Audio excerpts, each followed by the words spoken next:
you all are fine. As you all know, I'm your physics teacher. बच्चों मैं CBSE based pattern पर short video lectures बनाता हूँ. अगर आप ज़्यादा लंबी वीडियो नहीं देखना चाहते हैं, शॉर्ट वीडियोस लेक्चर देखना चाहते हैं, तो ये चैनल आप ही के लिए है. So please go ahead, watch the videos and do self-study because as I always say, self-study is the best study. So go through the video. Students welcome back. बच्चों जैसा हमने पिछले टॉपिक में कवर किया था, हमने बात करी थी ट्रायंगल लॉ की, पैरेललोग्राम की और पॉलीगॉन लॉ की. हम लोग उसको डिस्कस करेंगे, लेकिन उससे पहले हम लोग एक छोटा सा टॉपिक कवर करेंगे, टाइप्स ऑफ वेक्टर्स.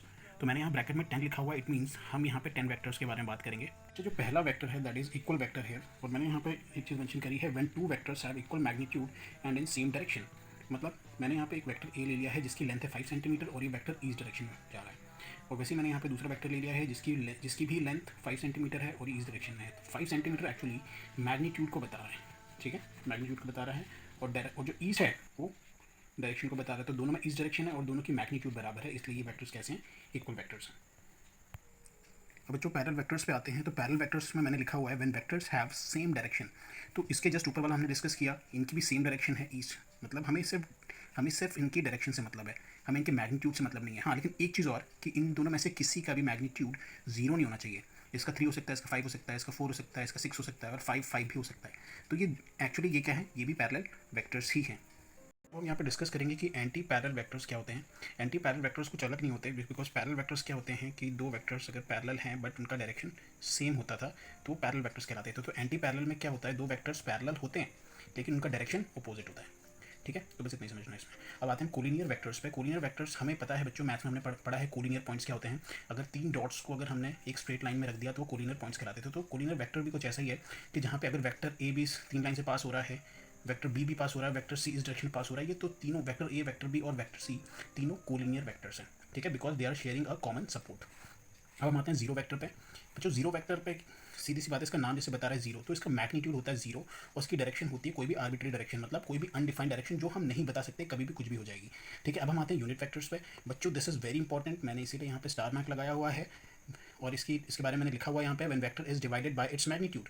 मान लेते हैं हमारे पास कोई वेक्टर ए है, ठीक है, अगर हम उसको डिवाइड करते हैं उसके मैग्नीट्यूड से, तो ये जो वैल्यू आती है ये इस यूनिट वेक्टर के बराबर आती है. यूनिट वेक्टर को हम ऐसे लिखते हैं, नेम वही रहता है लेकिन उसके ऊपर एक कैप साइन लग जाता है, तो इसे हम पढ़ते हैं ए कैप. ठीक है, तो इसको हम क्या पढ़ेंगे, यूनिट वेक्टर पढ़ते हैं इसको. ठीक है, और इसका जो काम होता है, इस यूनिट वेक्टर का काम सिर्फ और सिर्फ डायरेक्शन को डिनोट करना होता है और कुछ भी नहीं होता है. ठीक है, वेरी इंपॉर्टेंट. बच्चों जैसा कि मैंने आपको वेक्टर का फॉर्मेट बताया था, क्या होता था, vector equals to magnitude into direction. Direction मतलब यूनिट वेक्टर. ठीक है, ये फॉर्मेट हमने पहले ही पढ़ा हुआ है. तो यहाँ से हम लिख सकते हैं कि यूनिट वेक्टर है, this unit vector is equals to vector upon the magnitude upon of vector. तो ये हमारा यूनिट वेक्टर के बराबर हो जाएगा. बच्चों अब हम आते हैं ऑर्थोगोनल यूनिट वेक्टर्स के ऊपर. बच्चों ऑर्थोगोनल का मतलब होता है परपेंडिकुलर. अगर कोई भी चीज़ किसके परपेंडिकुलर होगी तो ऑर्थो वर्ड आप वहाँ पे ज़रूर सुनेंगे. ठीक है, तो orthogonal unit vectors actually 3 type के होते हैं, आई कैप, जे कैप एंड के कैप. अब ये क्या है आई कैप, जे कैप, के कैप, अभी हम डिस्कस करेंगे. बच्चों हमने जैसे कोऑर्डिनेट एक्सिस बनाया बिकॉज हमें पता है कि रियल लाइफ में 3 डायमेंशन होती है, x axis, y axis and z axis, and this is the origin जहाँ पे तीनों एक्सिस आपस में परपेंडिकुलर होती है. तो मान लेते हैं कि अगर ये एक्स एक्सिस ये एक एक्स वेक्टर है, राइट, वाई एक्सिस एक वाई वेक्टर है और जेड एक्सिस एक जेड वेक्टर है. तो बच्चों अब इसकी जो डायरेक्शन है, इस वेक्टर की जो डायरेक्शन है उसको हम इस वेक्टर की जो डायरेक्शन है वो आई कैप डिनोट करता है. ध्यान देना, जो एक्स वेक्टर एक्स की जो डायरेक्शन होगी वो कौन डिनोट करेगा, आई कैप. तो आई कैप का फॉर्मूला क्या होना चाहिए था, हमें पता था, vector divide by magnitude of the vector.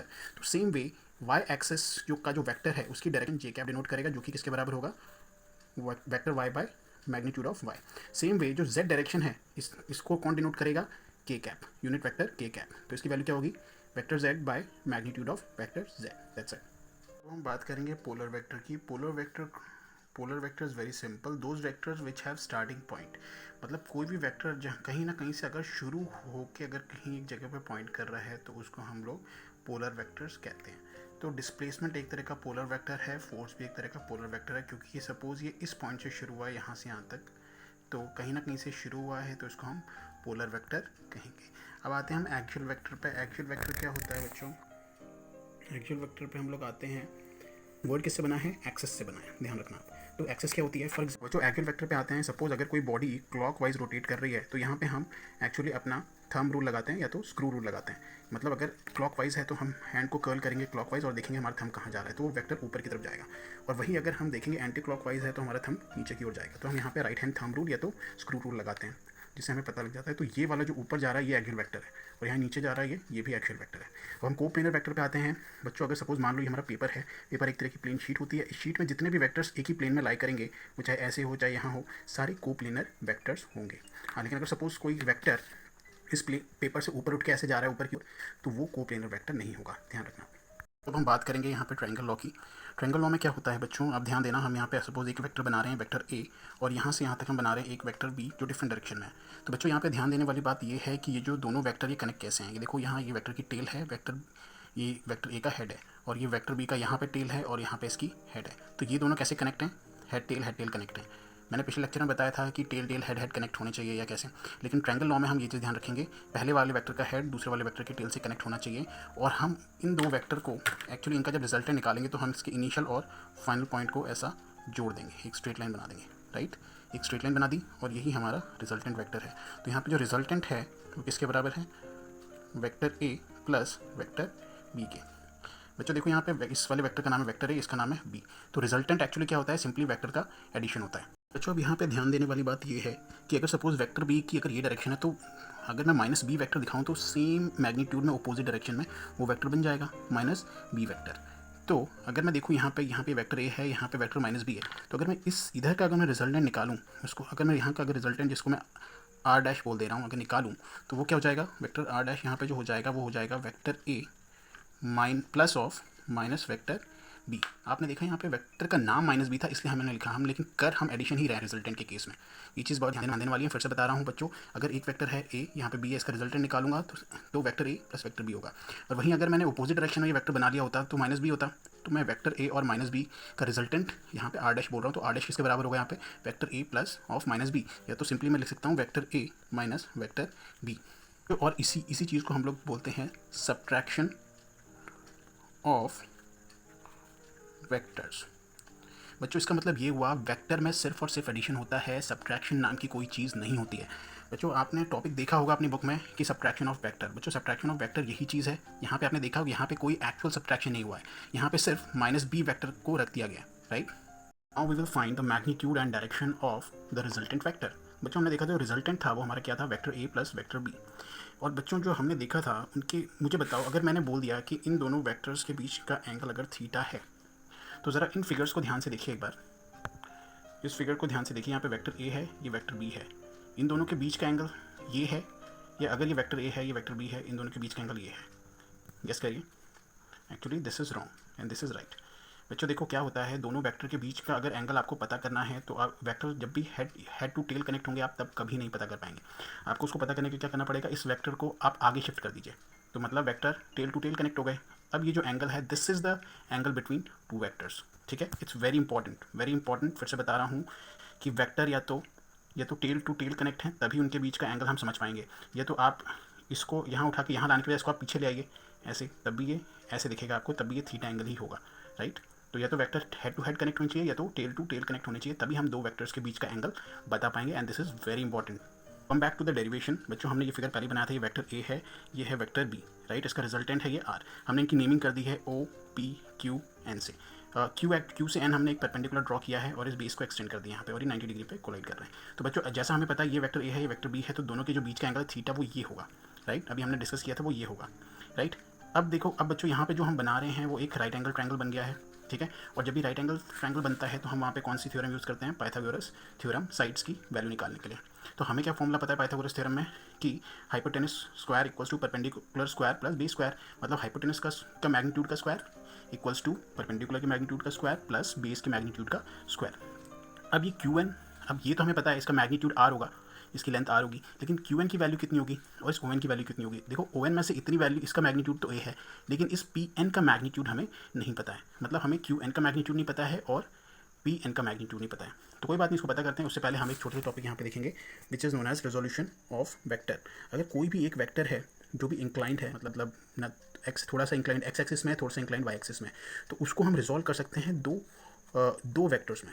तो अगर सपोज मैं यहाँ ऊपर से टॉर्च डालता हूँ सपोज वेक्टर की, तो उसकी परछाई ऐसे आएगी और यहाँ पे इतनी इमेज बनेगी, राइट। और अगर मैं टॉर्च यहाँ से डालता हूँ तो लाइट डालता हूँ तो इसकी इमेज इतनी बनेगी। तो मतलब ये लेंथ कितनी होगी आपको समझना। अगर ये वेक्टर है और एक्स एक्सिस से इसकी जो एंगल है थीटा है, तो एक्स एक्सिस में जो इसकी जो लेंथ होगी वो होगी magnitude of vector B cos theta, मतलब बी कॉस थीटा।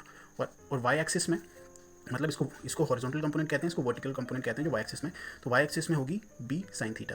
बच्चों फिर से बता रहा हूँ, एक्स एक्सिस में जो उसका कंपोनेंट होगा इस वेक्टर का वो होगा B cos theta, Y axis में जो इसका कंपोनेंट होगा वर्टिकल कंपोनेंट होगा वो बी साइन थीटा होगा।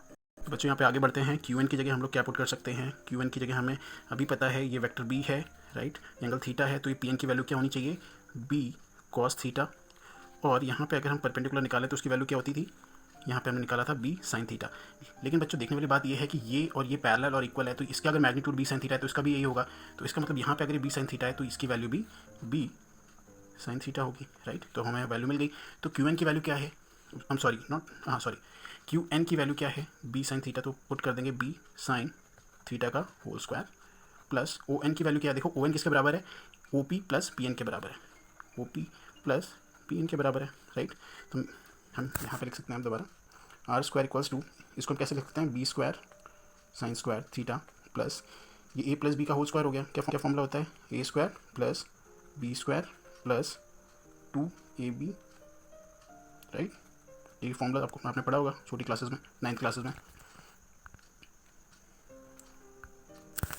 बच्चों हमने ये एक्सप्रेशन जस्ट अभी थोड़ी देर पहले देखा था कि हमने पूरा ऐसा कैसे लिख दिया है, ठीक है बच्चों। तो यहाँ पे बस हमें ओपी की वैल्यू पुट करनी है, जो कि क्या है, देखो ओपी की वैल्यू कितनी है, ए के बराबर है, राइट, ए के बराबर, और पी एन की वैल्यू बी कॉस थीटा के बराबर है, ठीक है। तो हमने पुट कर दिया यहाँ पे, और ओपी की जगह ए था तो ओपी की जगह पुट किया, पी एन की जगह हमने बी कॉस थीटा को पुट कर दिया, ठीक है। अब इसको सॉल्व करेंगे हम लोग, इस ब्रैकेट को ओपन कर देंगे तो B square cos square theta हो जाएगा, और बच्चों अब इसको रीअरेंज करके लिख देंगे, ए स्क्वायर को यहाँ लिख दिया, इसको हमने यहाँ लिख दिया और इसको यहाँ लिख दिया, इन दोनों में देखो बी स्क्वायर कॉमन है तो बाहर ले लिया, क्या बचा, sign square theta plus cos square theta, और ये प्लस 2ab कॉस थीटा। बच्चों एक चीज़ आपको पता होनी चाहिए, sine square theta plus cos square theta की वैल्यू हमेशा 1 होती है, तो B square into 1 B square हो जाएगा यहाँ पे, और बाकी हमने एज इट इज लिख दिया, और यहाँ से जब हम स्क्वायर हटाएंगे तो दूसरी साइड अंडर रूट आ जाता है। तो बच्चों की हमारे रिजल्टेंट का मैग्नीट्यूड निकल के आया है, अभी ध्यान रखना, अभी हमें इसकी डायरेक्शन निकालना बाकी है। डायरेक्शन क्या है, एक्शन हम यहाँ अल्फा से दिखाएंगे, अल्फा क्या है, actually this angle is alpha, theta क्या था, वेक्टर ए और वेक्टर बी के बीच का एंगल, राइट। इसको उठा के आगे रखेंगे तो वेक्टर ए वेक्टर बी के बीच का एंगल था थीटा, लेकिन हमें ये निकालना है, ठीक है, हमें ये निकालना है,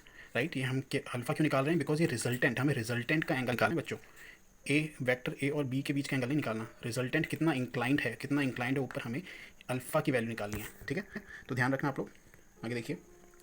तो बच्चों अगर हमें अल्फा की वैल्यू निकालनी है तो बच्चों हम ये वाला ट्रायंगल फिर से कंसिडर करेंगे, राइट एंगल ट्रायंगल, ठीक है। तो यहाँ पे अल्फा है, ये परपेंडिकुलर है, ये बेस है, हाइपोटेनस है, तो हम यहाँ पे कौन सा फॉर्मूला लगा सकते हैं, टेन अल्फा का लगा सकते हैं। टेन अल्फा किसके बराबर होगा, परपेंडिकुलर बाई बेस, परपेंडिकुलर कितना है यहाँ पे क्यू एन है, और बेस कितना है हमारा ओ एन है, राइट। तो क्यू एन को हम क्या लिख सकते हैं, क्यू एन को हम लिख सकते हैं, हमें क्या पता था, बी साइन थीटा, राइट, और बेस को हम क्या लिख सकते हैं, इसका O P plus P N, right. तो ओ पी कितना था, इसका मैग्नीट्यूड ए था, और पी एन का मैग्नीट्यूड बी कॉस थीटा था, तो ओ एन की जगह हम क्या लिखते हैं, A plus B cos theta, A plus B cos theta, right. ये आ गया हमारा डायरेक्शन अल्फा।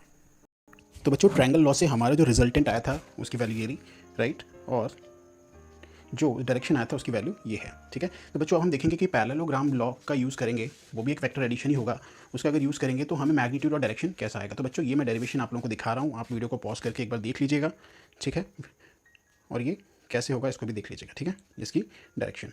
और आपको कुछ भी डाउट होता है तो प्लीज़ मुझे कमेंट सेक्शन में मेंशन करिए, ठीक है। Thank you.